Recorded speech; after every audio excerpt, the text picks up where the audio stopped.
Hello students, good morning. Last લેક્ચરમાં આપણે active પેસિવની ચર્ચા કરી રહ્યા હતા, બરાબર. તો એક્ટિવ પેસિવમાં આપણે કયા ટેન્સનું એક્ટિવનું પેસિવ કરવાનું જોયું હતું. કન્ટિન્યુઅસ પ્રેઝન્ટ ટેન્સનું એક્ટિવનું પેસિવ કેવી રીતે કરવું તે અભ્યાસ આપણે કર્યો હતો, બરાબર. તો કન્ટિન્યુઅસ પ્રેઝન્ટ ટેન્સનું એક્ટિવ પેસિવ આવડી ગયું. આજે આપણે કરવાનું છે કન્ટિન્યુઅસ પાસ્ટનું એક્ટિવનું પેસિવ કેવી રીતે કરવું તે, બરાબર. તો કન્ટિન્યુઅસ પાસ્ટનું પેસિવ રચના શીખીએ તે પહેલાં આપણે એક્ટિવ રચના યાદ કરવી પડે ને. તો એક્ટિવ વાક્ય રચના આપણે શું છે, તો કર્તા પ્લસ વોઝ વેર પ્લસ ક્રિયાપદનું કયું રૂપ લેવાનું છે, આઈએનજી વાળું રૂપ પ્લસ કર્મ પ્લસ અન્ય. તો અહીંયા સહાયકારક ક્રિયાપદ તરીકે ઉપયોગ થાય છે વોઝ અને વેરનો. કોનો ઉપયોગ થાય છે? વોઝ અને વેરનો ઉપયોગ થાય છે. તો આપણે યાદ કરી છે કે કોની સાથે વોઝ, કોની સાથે વેર.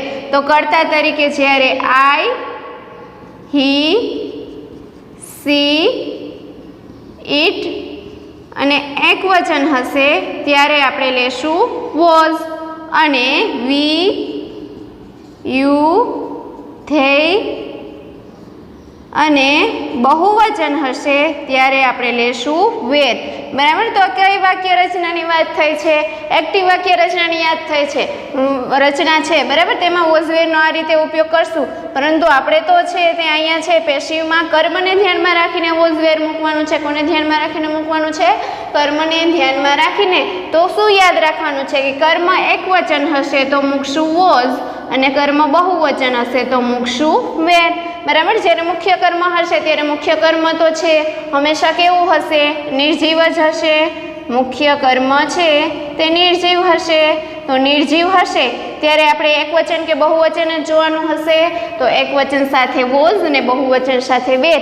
જ્યારે ગૌણ કર્મ આપેલું હશે ત્યારે સજીવ હશે તો ત્યારે આપણે જેવી રીતે એક્ટિવમાં મૂકતા હતા તેવી રીતે જ મૂકશું કે આઈ, હી, સી, ઇટ એકવચન સાથે વોઝ અને વી, યુ, ધે બહુવચન સાથે વેર, બરાબર. એક્ટિવ વાક્ય રચનામાં આવે છે ક્રિયાપદનું આઈએનજી વાળું રૂપ. પરંતુ પેસિવ કરશું ત્યારે આપણે ખબર છે કે પેસિવમાં ગમે તે ટેન્સ હોય બધેમાં કયું આવશે? ક્રિયાપદનું ભૂતકૃદનનું રૂપ V3 જ આવશે.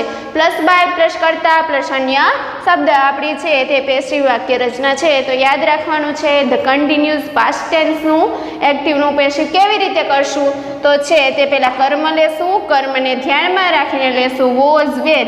કર્મ એકવચન હશે તો વોઝ, કર્મ બહુવચન હશે તો વેર. પછી લેશું બિંગ. બિંગને ક્યાં રાખશું? કે વોઝ વેર અને V3 જે ક્રિયાપદ છે તેની વચ્ચે. પછી લેશું બિંગ, પછી લેશું V3, તેના પછી લેશું બાય, બાય પછી કર્તા અને પછી અન્ય શબ્દ. તો આવી રીતે આપણે પેસિવ વાક્ય રચના કરી શકીએ. તો પહેલું એક્ઝામ્પલ જોઈએ. She was typing a letter. તેણી એક લેટર ટાઈપ કરી રહી હતી. આ એક્ટિવ વાક્ય રચના છે. હવે આપણે કર્મ મેળવવું હોય તો આપણે ખબર છે કર્મ આપણે છે મુખ્ય કર્મ વોટથી પ્રશ્ન પૂછવાથી મળે છે. તો અહીંયા આપણે વોટથી પ્રશ્ન પૂછીએ. What was C typing. Typing તે શું ટાઈપ કરી રહી હતી? તો શું ટાઈપ કરી રહી હતી? A letter. તો અ લેટર આપણે શું મળશે?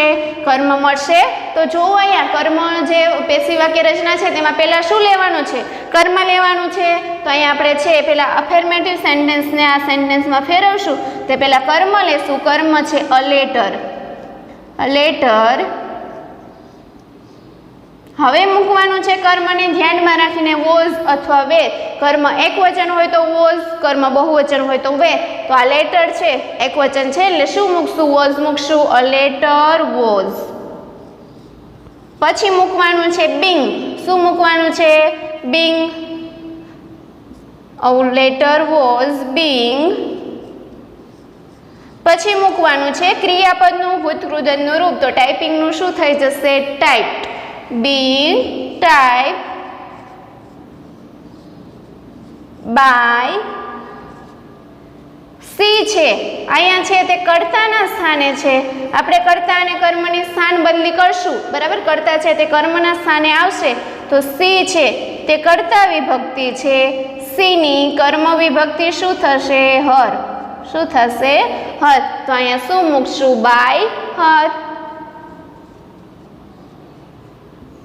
A letter was being typed by her.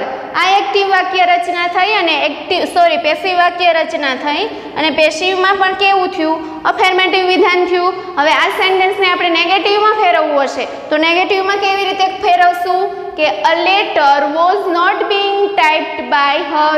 નોટને ક્યાં મૂકશું? was અને being ની છે તે વચ્ચે. તો કરીએ a letter was not being typed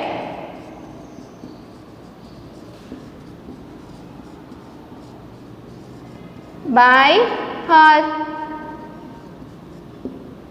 A letter was not being typed by her. Next example જોઈએ. Ami was selling her new car. અમી તેની નવી કાર જ વેચી રહી છે. બરાબર. તો આમાં છે આપણે પેલા અફર્મેટિવ પેસિવ વાક્ય એક્ટિવ છે એમાંથી આપણે છે તે વિધાન વાક્યમાં ફેરવશું. તો વિધાન વાક્યમાં આપણે પેલા કર્મ મેળવવું. કર્મ મળશે વોટથી પ્રશ્ન પૂછવાથી. તો વોટ વોઝ અમી સેલિંગ? અમી શું વેચી રહી છે? તો શું વેચી રહી છે? હર ન્યૂ કાર. તો આ આપણે મળ્યું કર્મ. બરાબર. તો આપણે વાક્ય રચના પેસિવની ખબર છે કે પહેલા આપણે કર્મ લઈએ છીએ તો એ કર્મ લઈને આપણે છે તે વાક્ય બનાવશું. તો હર ન્યૂ કાર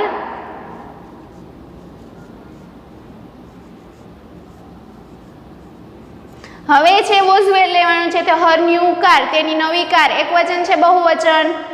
એકવચન છે ને. તો શું લેશું? Was. Har new car was. હવે છે સેલ નું V3 તો થશે સોલ્ડ બાય સોલ્ડ ની આગળ આપણે શું મૂકશું? બીંગ મૂકશું ને. Car was being sold by કરતા લેશું. કરતા કોણ છે? અમી. છેલ્લે પૂર્ણ વિરામ. Her new car was being sold by Ami. પેશી વાક્ય રચના થઈ ગઈ. હવે આ સેન્ટેન્સનું આપણે છે તે નેગેટિવ સેન્ટેન્સ બનાવવું હશે તો નેગેટિવ કેવી રીતે બનાવશું? Her new car was not being sold by Ami.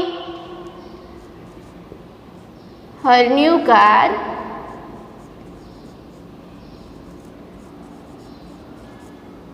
was not being sold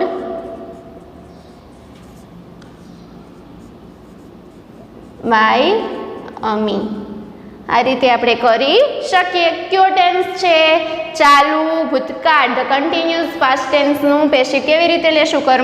કર્મને ધ્યાનમાં રાખીને was were plus being plus ક્રિયાપદનું ભૂતકૃતનું રૂપ પ્લસ બાય પ્લસ કર્તા પ્લસ અન્ય શબ્દ. નેક્સ્ટ એક્ઝામ્પલ જોઈએ.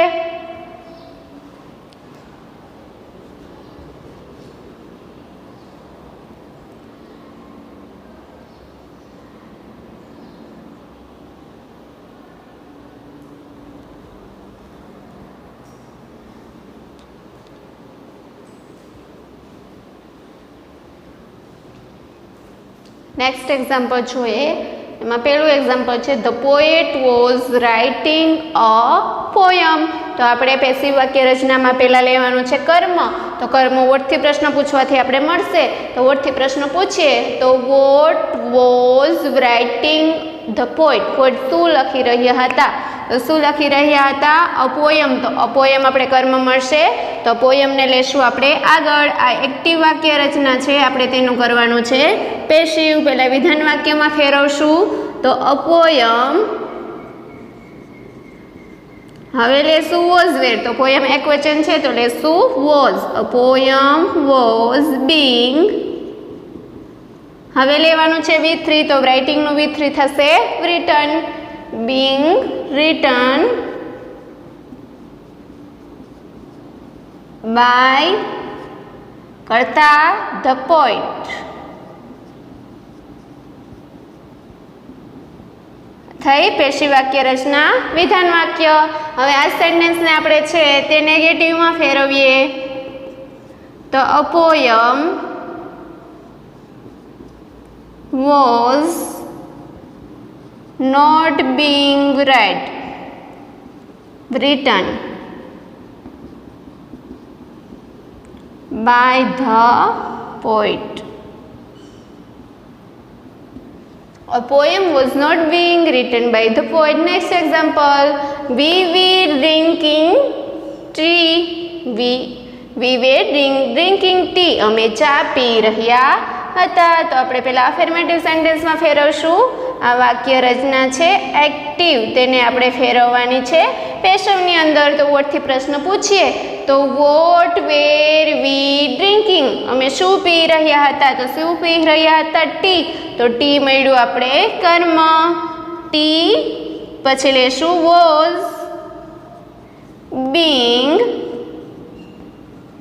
હવે ડ્રિંકનું V3 drunk. Tea was being drunk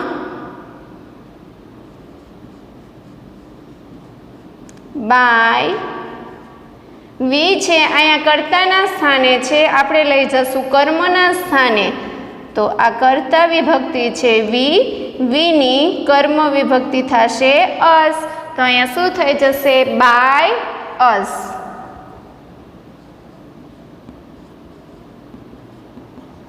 tea was being drunk by us. આ સેન્ટેન્સનું આપણે નેગેટિવ કરશું તો નેગેટિવ શું થશે? Tea was not being drunk by us. Tea was not being drunk by us. Next example જોઈએ. They were playing cricket. તેઓ cricket રમી રહ્યા છે. તો કર્મ આપણે વોટથી પ્રશ્ન પૂછશું. વોટ વેર ધે પ્લેઇંગ, તેઓ શું રમી રહ્યા હતા? તો શું રમી રહ્યા હતા? ક્રિકેટ. તો ક્રિકેટ મળશે આપણે કર્મ. તો કરીએ સેન્ટેન્સનું એક્ટિવનું પેસિવ. તો ક્રિકેટ. હવે ક્રિકેટ એક વચન છે તો લેશું was. Cricket was being played. અને V3 પ્લેઇંગનું શું થશે? Played by. ધે છે તેનું કર્મ વિભક્તિ શું થશે? ધેમ. Played by them. આ થઈ ગઈ પેસિવ વાક્ય રચના. Cricket was being played by them. હવે આ સેન્ટેન્સનું આપણે નેગેટિવ કરશું તો નેગેટિવ શું થશે? Cricket was not being played by them. Affirmative negative. Cricket was not being played by them. Next example જોઈએ. Father was telling a story. પિતાજી એક સ્ટોરી કહી રહ્યા હતા. આ એક્ટિવ છે, આપણે ફેરવશું પેસિવ. પેસિવમાં પણ પહેલાં ફેરવશું અફર્મેટિવ. અફર્મેટિવ ફેરવશું પરંતુ તેમાં આપણે પહેલાં તો કરતા જ લેશું. કરતા વોટથી પ્રશ્ન પૂછવાથી મળશે. ચાલો વોટથી પ્રશ્ન પૂછીએ. વોટ વોઝ ફાધર ટેલિંગ, પપ્પા શું કહી રહ્યા હતા? તો અ સ્ટોરી. તો અ સ્ટોરી મળ્યું આપણે કર્મ. તો લખીએ પહેલાં તો અ સ્ટોરી. હવે આ સ્ટોરી છે એક વચન છે તો શું લેશું? વોઝ. A story was. પછી લેશું બીંગ. હવે ક્રિયાપદનું ભૂતકૃદનનું રૂપ તો ટેલનું V3 થશે told. Being told by father. આ થઈ ગઈ પેસિવ વાક્ય રચના. A story was being told by father. આ સેન્ટેન્સમાં આપણે નેગેટિવ કરશું તો શું થશે? A story was not being told by father. A story was not being told by father. Last example જોઈએ. Nita was buying fruits. Nita ફળ ખરીદી રહી હતી. તો અફર્મેટિવ સેન્ટેન્સમાં પહેલાં ફેરવીએ તો વોટથી પ્રશ્ન પૂછીએ. What was Nita buying, Nita શું ખરીદી રહી હતી? તો ફ્રૂટ્સ મળશે. તો ફ્રૂટ્સ છે આપણું કર્મ. તો ફ્રૂટ્સ બરાબર. તો જો અહીંયા ફ્રૂટ નથી, ફ્રૂટ્સ છે બહુવચન છે તો વોઝ વેરમાંથી લેશું વેર. Fruits were being. હવે છે ક્રિયાપદનું ભૂતકૃતનું રૂપ બાયનું V3 થશે bought. Fruits were being bought by Nita. એક્ટિવનું આપણે શું કર્યું? પેશિવ વાક્ય રચના કરી. બરાબર. Fruits were being bought by Nita. આ સેન્ટેન્સનું આપણે નેગેટિવ કરશું તો શું થશે? Fruits were not being bought by Nita. Fruits wear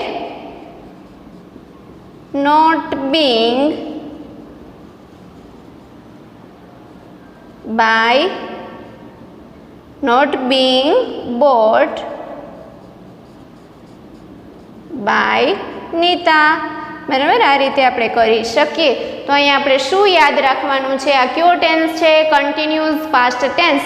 continuous past ટેન્સની પેસિવ વાક્ય રચના આપણે કેવી રીતે યાદ રાખશું? કે કર્મ પ્લસ વોઝ વેર પ્લસ ક્રિયાપદનું was were plus being plus ક્રિયાપદનું ભૂતકૃતનું રૂપ પ્લસ બાય પ્લસ કર્તા પ્લસ અન્ય શબ્દ. તો આ રીતે આપણે વાક્ય રચના છે તે યાદ રાખશું અને યાદ રાખશું કે આ કયો ટેન્સ છે કન્ટિન્યુઅસ પાસ્ટ ટેન્સનું આવી રીતે થાય.